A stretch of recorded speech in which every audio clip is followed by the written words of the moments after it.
अय्याम हमल में, वज़े हमल के बाद जब बच्चा छोटा हो, औरत के लिए नमाज की पाबंदी बहुत मुश्किल काम है। लेकिन जितना मुश्किल काम है ए मेरी माँ और बहनों आपके लिए, उतना ही अजर व सवाब भी बड़ा रखा है अल्लाह रब्बुल आलमीन ने आपके लिए। जितनी मेहनत उतनी उजरत मजदूरी। इज़ा सल्लतिल मरअतु खम्सहा व सामत शहरहा, जब औरत पांचों नमाज को पाबंदी से अदा करे और रमजान के रोजे रखे, कर लिया माशाअल्लाह, नमाज का एहतमाम भी, रमजान के रोजे भी, लेकिन इससे भी बड़ा काम आपको करना है, तब मजदूरी बड़ी होगी। वहस्सनत फरजहा, अपने इज्जत व नामूस की हिफाजत की। मेरी माँ और बहनों, अगर आप अपनी इज्जत व नामूस और हया और पर्दे के मामले में आप हसास और गैरतमंद नहीं हो, तो याद रखो जन्नत में जाना तो दूर की बात है, आप जन्नत की खुशबू भी नहीं पाएंगे। अल्लाह हिफाजत और पनाह में रखे। नमाज रोजे बेकार हो जाएंगे। हम सब सुन रहे हैं, हमारी जिम्मेदारी क्या है औरतों के ताल्लुक से। तो जो औरत पांचों वक्त की नमाज पढ़े, रमजान के रोजे रखे, इज्जत व नामूस की हिफाजत करे, वह अताअत ज़ौजहा, और जायज नेक अच्छे कामों में, जिस गुनाह के कामों में नहीं, याद रखिएगा, अपने शौहर की फरमाबरदारी करे। आज कितने लोग ऐसे हैं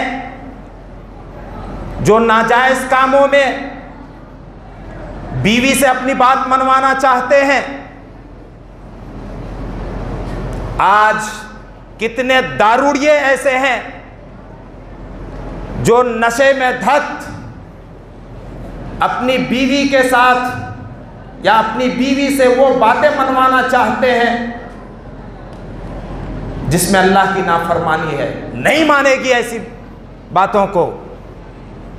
नहीं मर्द हैं मुस्तहिक इस बात के कि वो अपनी बीवी से कहे कि मेरी फलां बात को मानो, अगर गुनाह का काम है तो अपने शौहर की फरमाबरदारी करे, सिर्फ नेक कामों में, जायज़ कामों में, जिसमें अल्लाह की मासियत और नाफरमानी ना हो। ये चार काम ए मेरी माँ और बहनों अगर आपने कर लिया, मरियम की ज़िंदगी को सामने रखो। क़ीला लहा, अल्लाह की तरफ से ऐसी मुस्लिम औरत से कहा जाएगा, उदखुलिल जन्नता मिन अय्यि अबवाबिल जन्नति शि'ति, जन्नत के सारे दरवाजे तुम्हारे सामने खुले हैं, जिस दरवाजे से चाहो जन्नत के अंदर चली जाओ। अल्लाहु अकबर। लेकिन शर्त है, इज्जत व आबरू के मामले में आपको गैरतमंद होना पड़ेगा। शादी ब्याह के मौके पर मेरी माँ और बहनें, मुस्लिम नौजवान खवातीन जो मंजर पेश करती हैं, उस मंजर को देखकर नहीं लगता है कि ये मुसलमान की शादी है। अपना फोटो खिंचवाने के लिए बेपर्दा होना, चेहरे को खोल देना, छाती से कपड़ा हटा लेना और नुमायां हो करके वीडियोग्राफी करने वाले के सामने होना। मरियम की जिस सीरत व किरदार को अल्लाह ने बयान किया है मेरी माँ और बहनों, वहस्सनत फरजहा वल्लती अहसनत फरजहा, जिसने सबसे पहले अपनी इज्जत व आबरू की हिफाजत की थी। इज्जत व आबरू के मामले में जो बड़ी गैरतमंद थी, पर्दापोश, चादर और चार दीवारी घर की उसकी जीनत। दूसरे नंबर पर आपने हजरत खदीजा रजी अल्लाह ताला अन्हा को बयान किया, रजी अल्लाह अन्हा, वो खदीजा जिसने अपना सब कुछ अपने शौहर के लिए, अपने शौहर के कदमों पर निछावर कर दिया था। खदीजा हम मुसलमानों की माँ, ये खदीजा ही तो थी कि रसूलुल्लाह सल्लल्लाहु अलैहि वसल्लम पर जब वही उतरी और आप घर आई और आप घर तशरीफ लाए, तो फिर आपकी तसल्ली के लिए हजरत खदीजा ही आपको वर्का बिन नौफल के पास लेकर के गई थी और खदीजा ने आपकी दिलबस्तगी की थी। और तीसरे नंबर पर नमूने के तौर पर अल्लाह के रसूल ने बताया और बयान किया अपनी बेटी फातिमा को। वो फातिमा जो बड़ी सादगी पसंद थी, सादगी के साथ जिंदगी गुजारा, उस मुआशरे में और उस समाज में जो खुशहाली की चीजें थी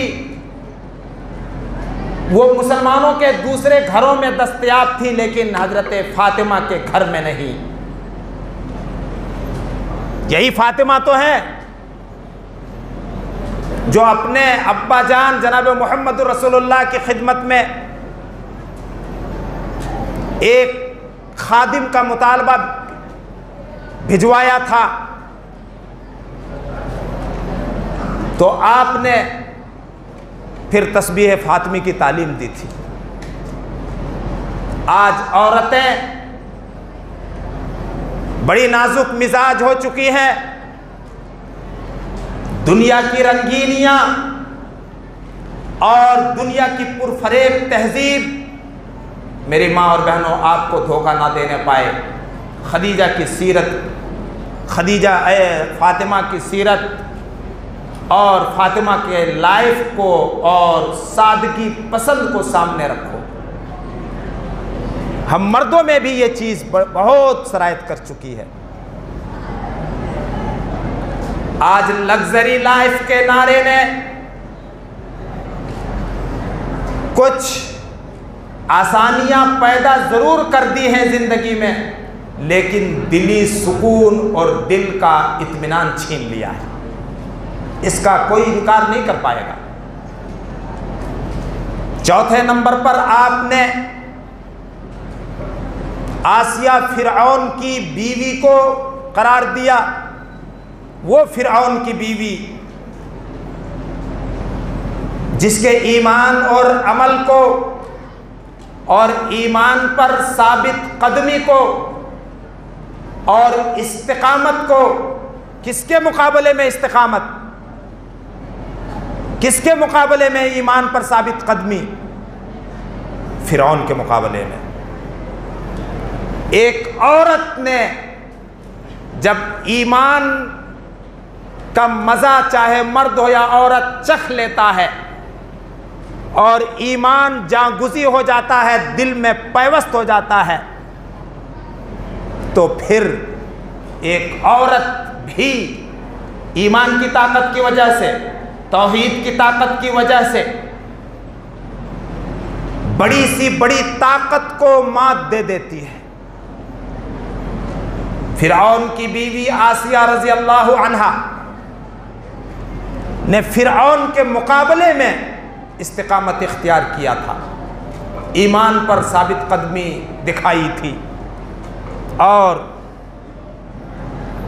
उस जालिम से कह दिया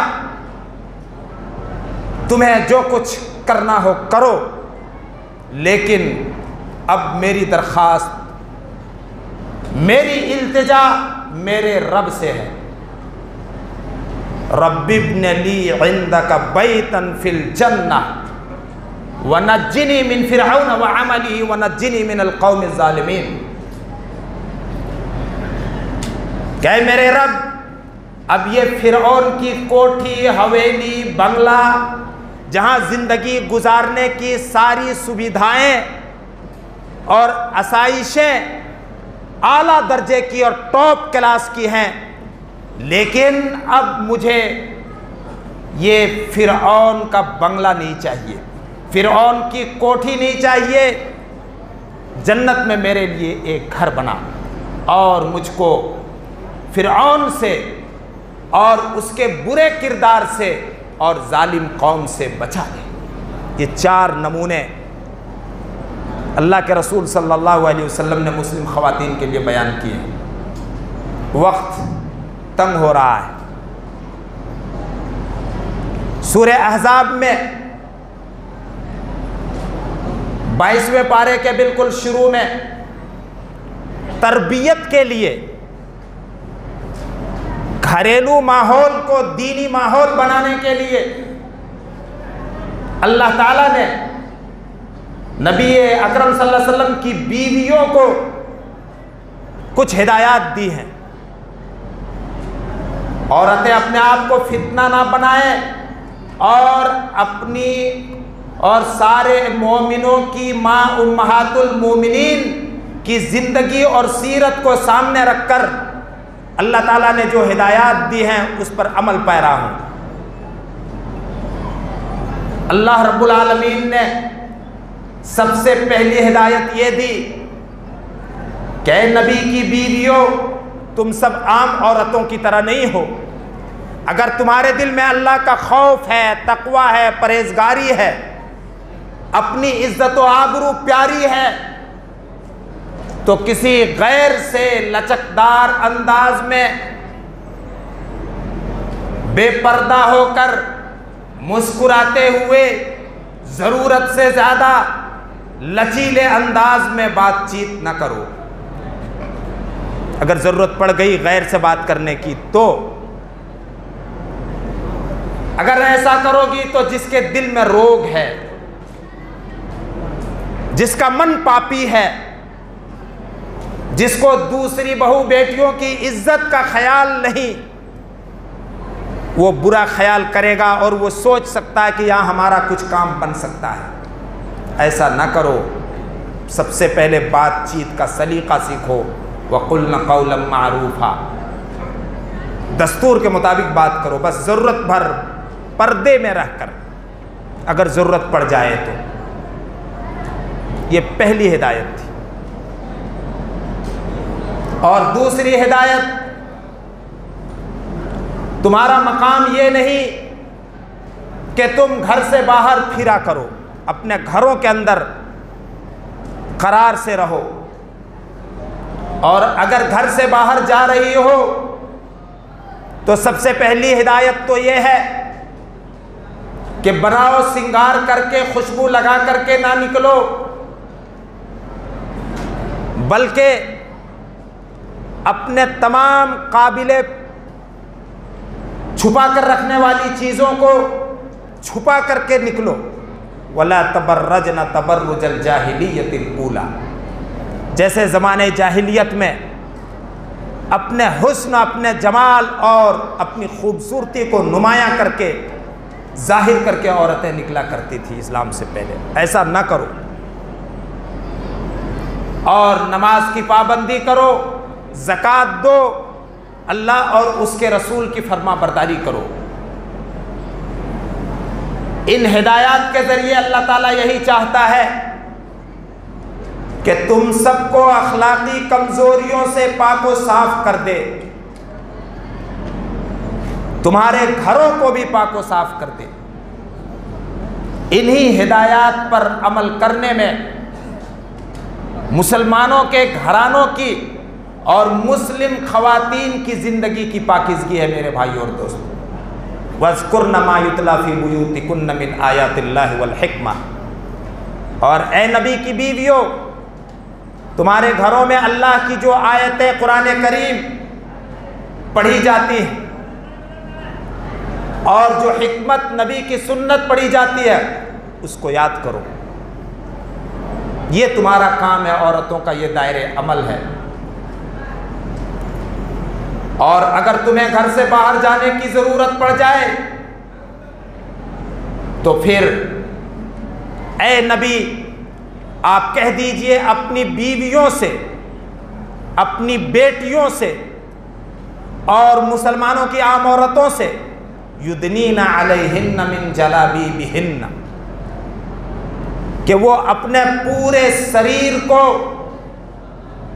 बड़ी चादर से ढांप कर और छुपा करके निकले। मेरी माँ और बहनों, फैशन के इस दौर में, खास तौर से शादी ब्याह के मौके पर, हमारी माँ और बहनें जिस तरह से बेपर्दा लिबास पहनकर अपने आप को नुमायां करती हैं और अपने आप को हाईलाइट करने के चक्कर में वीडियोग्राफी करने वालों के सामने फोटोग्राफी आकर के करवाती हैं, आपको ये वईद और ये धमकी याद रखनी चाहिए कि बहुत सी औरतें जो कपड़े पहनने के बावजूद नंगी रहेंगी, बेपर्दा रहेंगी, उनके सरों के जूरे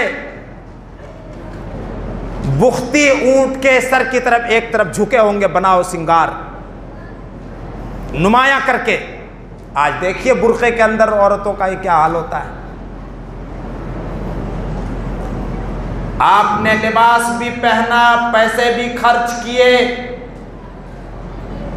बड़ा कॉस्टली लिबास और ड्रेस आप लेकर के आए शादी ब्याह के लिए,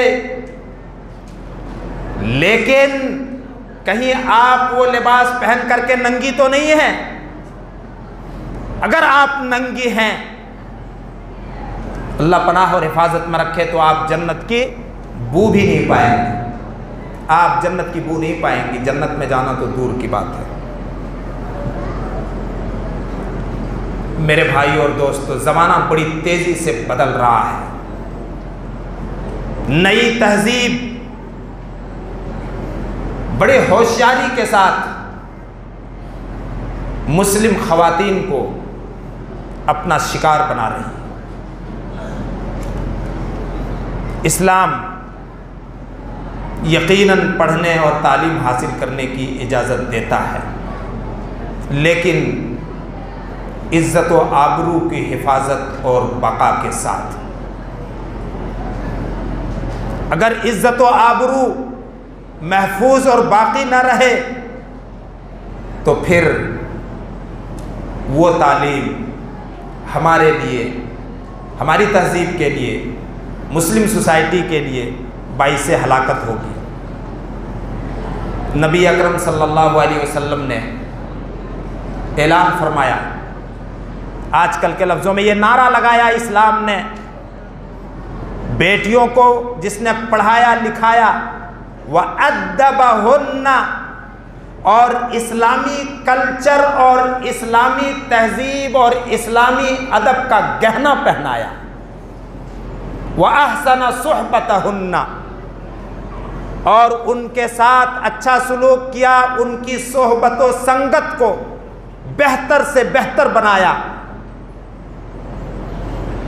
तो ऐसे मर्द के लिए, ऐसे माँ बाप के लिए जन्नत की बशारत है और नबी सल्लल्लाहु अलैहि वसल्लम के करीब होने की बशारत है। आज इंडिया गवर्नमेंट ने अगर ये नारा लगाया है बेटी बचाओ बेटी पढ़ाओ,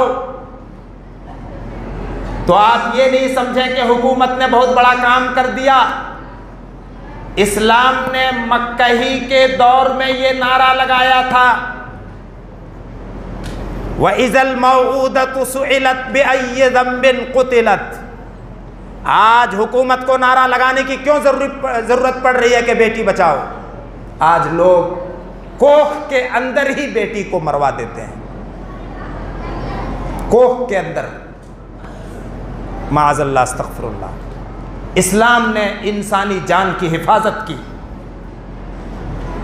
और उसने नारा लगाया कि जो बेटियों और बहनों की तरबियत करेगा, उनको अच्छा अदब व सलीका सिखाएगा, उनके साथ अच्छा बूदोबाश रखेगा, वो कल क़यामत के दिन नबी अकरम सल्लल्लाहु अलैहि वसल्लम के करीब होगा जन्नत के अंदर।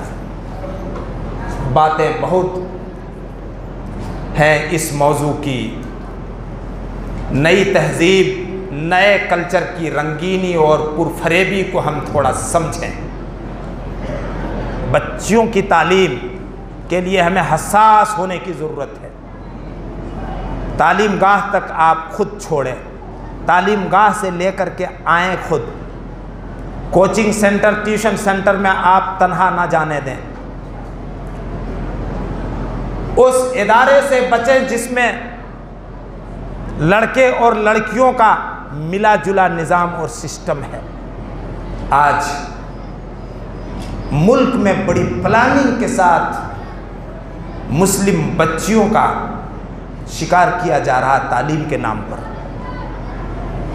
उस चाल को समझने की ज़रूरत है, हमें हसास होने की ज़रूरत है, हमें गैरतमंद होने की ज़रूरत है। इस्लाम मना नहीं करता है, इस्लाम सबके लिए है, जितना मुसलमानों के लिए उतना गैर मुस्लिमों के लिए। इस्लाम की तहजीब में सबकी बहू बेटियों की इज्जत व आबरू की हिफाजत है, ये समझाने की ज़रूरत है। अल्लाह ताला वो दिन लाए यूरोप में, तो इस नारे को औरतों ने समझा कि मर्द और औरत को मिलजुल करके काम करना है दुनिया की तरक्की के लिए। जिस खातून ने इस नारे को समझा, उसने उस तहजीब को छोड़ा, उस दीन को छोड़ा और मज़हब इस्लाम कबूल किया। और उसने ऐलान किया कि औरत की सेफ्टी और हिफाजत मज़हब इस्लाम में है। जिसने एक खातून को, औरत को महलों की रानी और मर्दों को गलियों का राजा बनाया है। मर्द की ये जिम्मेदारी है, मर्द कव्वाम है, क़य्यिम है कि औरतों के निज़ाम को दुरुस्त रखे, वो कमाए और ला करके औरतों को खिलाए। ए मेरी माँ और बहनों, आपके लिए जनाब मुहम्मदुर रसूलुल्लाह सल्लल्लाहु अलैहि वसल्लम ने हज्जतुल विदा के मौके पर जो आपकी ज़िंदगी का सबसे पहला और आखिरी खुतबा, सबसे बड़े मजमे में, सबसे बड़ी सभा में, जहां पर आपने इंसानी हुकूक गिनाए और बताए, इंसानी हुकूक में मर्दों के भी हुकूक आ गए और औरतों के भी आ गए, ह्यूमन राइट्स।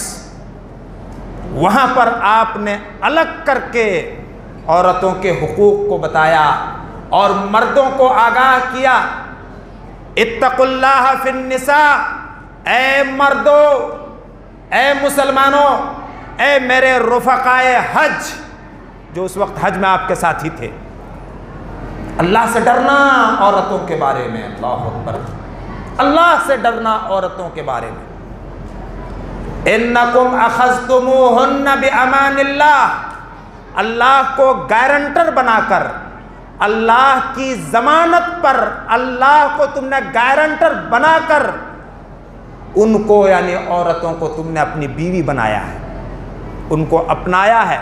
वस्तहलल्तुम फुरूजहुन्ना बिकलिमतिल्लाह, और अल्लाह के कलिमे के साथ, अल्लाह के हुक्म के साथ तुमने उसके जिस्म को, बदन को हलाल किया है अपने लिए।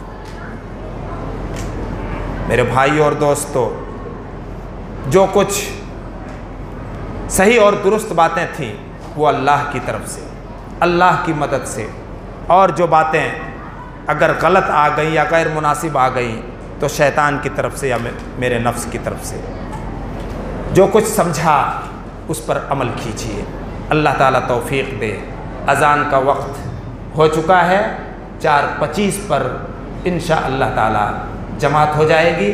फिर जमात के बाद आप ऐसे ही तशरीफ़ रखेंगे और जलसे का जो मेन सीटिंग और नशिस्त है वो असर से लेकर मगरिब तक का है, जिसमें हमारे बाहर से आने वाले मेहमान खुतबा की तकरीरें होंगी, शेख मोहम्मद रहमानी और शेख अब्दुल गफ़ार सलफ़ी साहब की, और फिर बीच में कुछ कलिमात, कुछ मौके की नज़ाकत से और कोई कह ले तो अलग बात है। आप वज़ू करके फ्रेश हो जाइए। चाय का इंतज़ाम है?